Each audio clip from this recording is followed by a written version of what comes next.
क्या आपने कभी सोचा है कि एक साधारण सरकारी अफसर जो दिन भर फाइलों में दबा रहता है, हजारों लोगों की जान कैसे बचा सकता है? कोई सैनिक नहीं, कोई गन नहीं, सिर्फ पेपर, पेन और स्टैंप। द्वितीय विश्व युद्ध के सबसे काले दिन, जब पूरा यूरोप हिटलर के कब्जे में था, जब लाखों यहूदियों को मौत के गैस चैम्बर में भेजा जा रहा था, तब स्वीडन की फॉरेन मिनिस्ट्री के एक बेसमेंट ऑफिस में बैठा एक भूला बिसरा ब्यूरोक्रेट बन जाता है सबका सहारा। तो सुनिए गोस्ता एंगजेल की कहानी, एक ऐसा हीरो जो कार्डिगन पहनता है, जिसके हाथ में गन नहीं बल्कि वीजा स्टैंप है, और जो अपनी सरकार के खिलाफ जाकर बचाता है हजारों जिंदगियां। यह है द स्वीडिश कनेक्शन, जहां हर सिग्नेचर एक जान बचाता है। तो दोस्तों, यह कहानी शुरू होती है 1940 के दशक की शुरुआत से, स्टॉकहोम, स्वीडन से। पूरा यूरोप युद्ध की आग में जल रहा है। एडोल्फ हिटलर की नाजी सेना ने पोलैंड, फ्रांस, बेल्जियम, लगभग पूरे यूरोप पर कब्जा कर लिया है। सिर्फ नॉर्वे, जो स्वीडन का पड़ोसी देश है, वो भी नाजी कंट्रोल में आ गया है। और सबसे भयानक होलोकॉस्ट शुरू हो चुका है। हर दिन, हर घंटे लाखों यहूदी लोगों को पकड़कर कॉन्सेंट्रेशन कैंप्स में भेजा जा रहा है, गैस चैम्बर में मारा जा रहा है। पूरी दुनिया में यहूदियों के लिए कोई जगह नहीं है। स्वीडन ने खुद को न्यूट्रल घोषित कर रखा है, यानी वो किसी का साथ नहीं दे रहे, ना एलाइज का, ना नाजिस का। लेकिन इसका मतलब यह भी है कि स्वीडन रिफ्यूजी यहूदियों को भी अपने देश में नहीं आने दे रहे। क्यों? क्योंकि स्वीडन की सरकार को डर है कि अगर उन्होंने यहूदियों को पनाह दी तो हिटलर स्वीडन पर भी हमला कर देगा। इसी माहौल में स्टॉकहोम में स्वीडिश फॉरेन मिनिस्ट्री की एक बेसमेंट में एक छोटे से ऑफिस में काम करते हैं गोस्ता एंगजेल। गोस्ता कौन है? गोस्ता एक बिल्कुल साधारण ब्यूरोक्रेट है। 40 के आसपास की उम्र, मध्यम कद का, कार्डिगन पहनने वाला, चश्मा लगाने वाला एक शांत आदमी। वो फॉरेन मिनिस्ट्री के लीगल डिपार्टमेंट के हेड है। गोस्ता का काम क्या है? वो वीजा एप्लीकेशंस रिव्यू करते हैं। हर दिन सैकड़ों एप्लीकेशन आते हैं, लोग जो स्वीडन आना चाहते हैं। गोस्ता और उनकी टीम को डिसाइड करना होता है किसे वीजा मिलेगा, किसे नहीं। लेकिन हिटलर की सत्ता के बाद से ज्यादातर एप्लीकेशंस यहूदी लोगों के हैं, डेस्परेट लोग जो अपनी जान बचाने के लिए स्वीडन आना चाहते हैं। और गोस्ता का क्या करना पड़ता है? हर एप्लीकेशन को रिजेक्ट करना। क्यों? क्योंकि यह उनकी सरकार का ऑर्डर है। स्वीडन न्यूट्रल रहना चाहता है, और यहूदियों को पनाह देना मतलब हिटलर को प्रोवोक करना। गोस्ता एक बाय द बुक ब्यूरोक्रेट हैं। उन्हें रूल्स फॉलो करना पसंद है, रेगुलेशंस फॉलो करना पसंद है। वो कभी सवाल नहीं करते, बस अपना काम करते हैं। उनका ऑफिस बेसमेंट में है, जहां सीवेज की बू आती है। उनका काम बोरिंग है, मोनोटोनस है। कोई उन्हें अप्रिशिएट नहीं करता, कोई उन्हें नोटिस भी नहीं करता। वो बस एक इनविजिबल गवर्नमेंट क्लर्क हैं। लेकिन फिर एक दिन सब कुछ बदल जाता है। गोस्ता की टीम में एक नई असिस्टेंट आती है, रुट वोगल। रुट एक यंग, एनर्जेटिक और प्रिंसिपल्ड औरत है। वो बहुत पैशनेट है अपने काम के बारे में। लेकिन जब वो ऑफिस में आकर काम देखती है, रोज सैकड़ों वीजा एप्लीकेशंस रिजेक्ट हो रहे हैं, डेस्परेट लोगों की रिक्वेस्ट इग्नोर की जा रही है, तो उसे बहुत गुस्सा आता है। एक दिन रुट गोस्ता से कन्फ्रंट करती है। रुट, ये क्या हो रहा है? हर दिन सैकड़ों एप्लीकेशंस रिजेक्ट हो रहे हैं। ये असली लोग हैं, असली जिंदगियां हैं, उन्हें मदद की जरूरत है। गोस्ता बहुत काम तरीके से, मैं सिर्फ अपना काम कर रहा हूं, ये गवर्नमेंट का पॉलिसी है। रुट, लेकिन ये गलत है, हम लोगों को मौत के मुंह में धकेल रहे हैं। गोस्ता अनकंफर्टेबल हो जाते हैं। उन्हें ये बातें सोचना पसंद नहीं है। वो बस काम करना चाहते हैं, कोई कॉम्प्लिकेशन नहीं चाहते। लेकिन रुट हार नहीं मानती। वो लगातार गोस्ता को चैलेंज करती है, सवाल पूछती है, मॉरल डिलेमा प्रेजेंट करती है। और धीरे धीरे गोस्ता के दिमाग में डाउट आने लगते हैं। एक दिन एक पर्टिकुलर एप्लीकेशन आता है, एक नॉर्वेजियन यहूदी परिवार का, एक पति, पत्नी और 2 छोटे बच्चे। नॉर्वे में नाजिस ने सभी यहूदियों को अरेस्ट करना शुरू कर दिया है। यह परिवार डेस्परेट है। अगर उन्हें स्वीडन में एंट्री नहीं मिली तो उन्हें कंसंट्रेशन कैंप भेज दिया जाएगा। एप्लीकेशन में एक हैंड रिटन लेटर भी है। बच्चों की मदर ने लिखा है, प्लीज हमें बचा लीजिए, हमारे बच्चे इनोसेंट हैं, हम कहीं नहीं जा सकते, स्वीडन हमारी आखिरी उम्मीद है। गोस्ता ये लेटर पढ़ते हैं। पहली बार वो उन पेपर्स के पीछे के रियल ह्यूमंस को देख रहे हैं।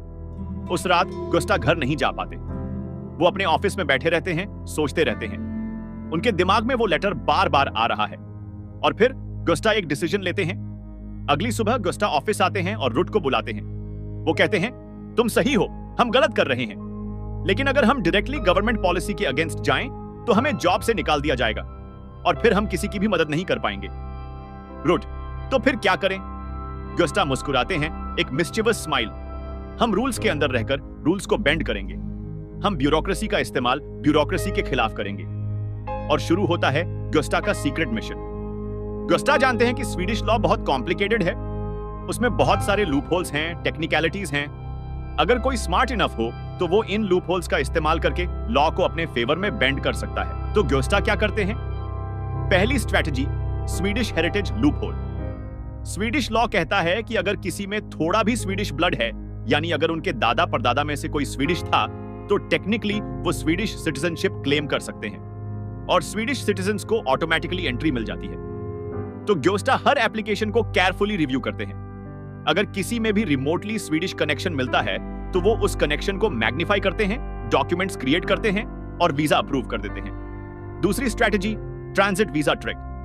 स्वीडिश लॉ कहता है कि अगर कोई व्यक्ति स्वीडन से सिर्फ ट्रांजिट कर रहा है, यानी वो किसी और देश जाने के रास्ते में स्वीडन से गुजर रहा है, तो उसे टेम्पोररी ट्रांजिट वीजा मिल सकता है। तो ग्योस्टा क्या करते हैं? वो यहूदी रेफ्यूजीज को ट्रांजिट वीजा दे देते हैं। ऑफिशियल पेपर वर्क में लिखा होता है कि ये लोग किसी और देश जा रहे हैं, लेकिन रियलिटी में जब वो स्वीडन पहुंच जाते हैं तो ग्योस्टा उनके लिए और डॉक्यूमेंट्स अरेंज करते हैं ताकि वो स्वीडन में ही रह सकें।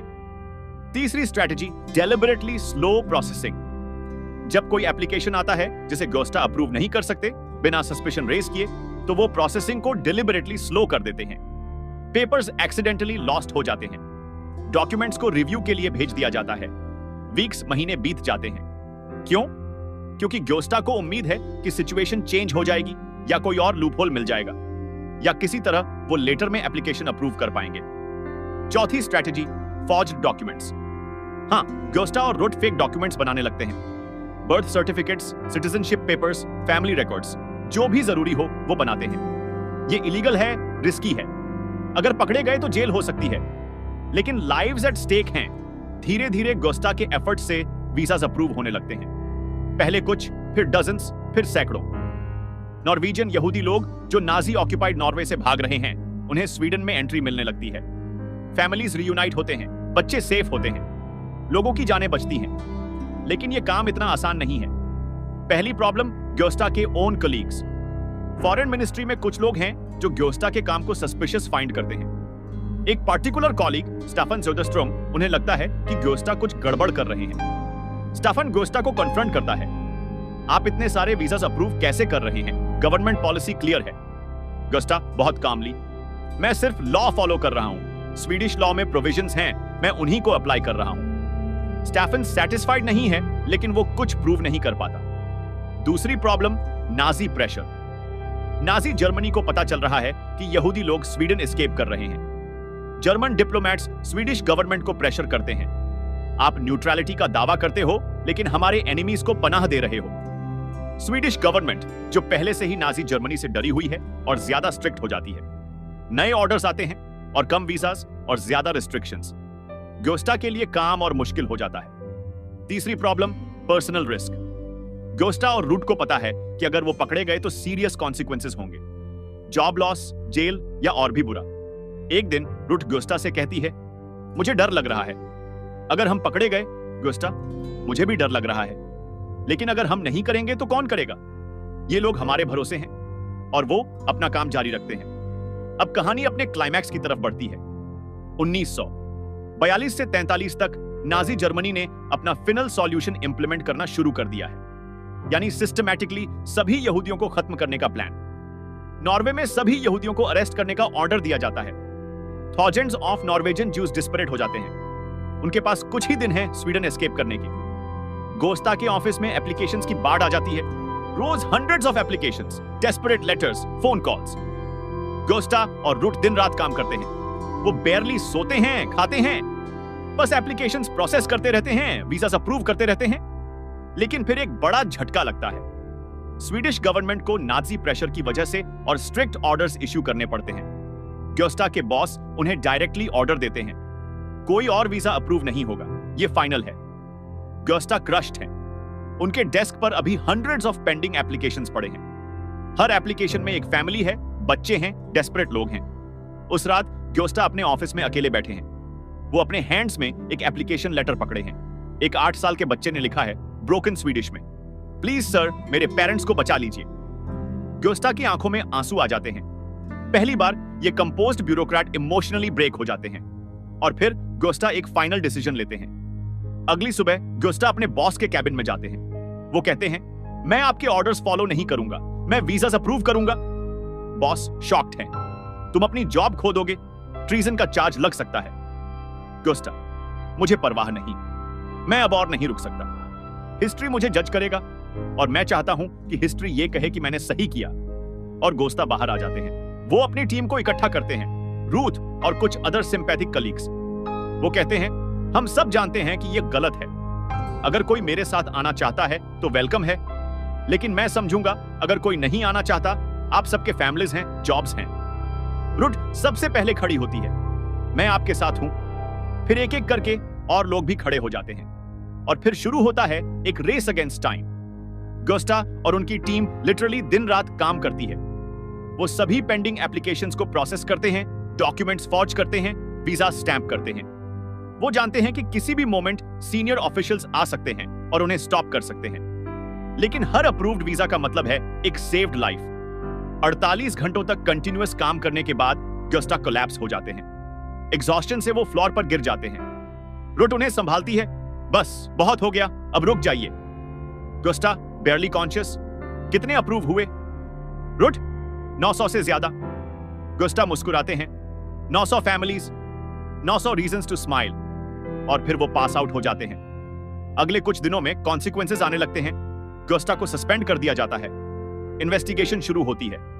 उन पर फॉर्जिंग डॉक्यूमेंट्स, डिसोबेइंग ऑर्डर्स और भी कई चार्जेस लगाए जाते हैं। लेकिन तब तक डैमेज या बल्कि गुड हो चुका है। 900 प्लस फैमिलीज स्वीडन पहुंच चुकी हैं। वो सेफ हैं। वॉर के बाद पता चलता है कि गुस्टा ने टोटल कितने लोगों की जान बचाई, लगभग 8000 से 10000 लोग।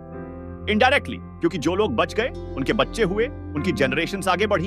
शायद लाखों लोगों की एग्जिस्टेंस गुस्टा की वजह से है। लेकिन वॉर के दौरान गुस्टा को कोई रिकॉग्निशन नहीं मिली। उन्हें एक ट्रबल मेकर समझा गया। गवर्नमेंट ने उन्हें क्वाइटली रिटायर कर दिया। डेकेड्स बाद हिस्टोरियंस ने गुस्टा के कंट्रीब्यूशन को डिस्कवर किया और तब दुनिया को पता चला कि ये अननोन ब्यूरोक्रेट असल में एक हीरो था। फिल्म का एंडिंग बहुत मूविंग है। आखिरी सीन में हम देखते हैं 1980 में एक बूढ़े गुस्टा अपने घर में बैठे हैं। उनके पास एक लेटर आता है इजराइल से।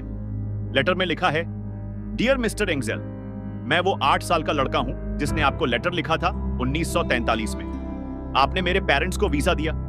आपकी वजह से मेरा परिवार बच गया। मेरे बच्चे हैं, पोते पोतियां हैं, सब आपकी वजह से। Thank you. गुस्टा ये लेटर पढ़ते हैं। उनकी आंखों में आंसू आ जाते हैं। वो विंडो से बाहर देखते हैं। वॉइस ओवर शायद ओल्डर गुस्टा की। मैं कोई हीरो नहीं था, मैं सिर्फ एक क्लर्क था जिसने अपना काम किया। लेकिन sometimes doing the right thing, even when it's difficult, even when it's risky, that's what makes us human. और फिल्म खत्म होती है। तो दोस्तों, ये थी दी स्वीडिश कनेक्शन की पूरी कहानी। ये फिल्म हमें बहुत कुछ सिखाती है। करेज, कंपैशन और की ब्यूरोक्रेसी भी अच्छाई के लिए यूज की जा सकती है। गुस्टा एंगजेल एक असली हीरो थे, हालांकि दुनिया ने उन्हें बहुत बाद में पहचाना। आशा है आपको ये कहानी पसंद आई होगी।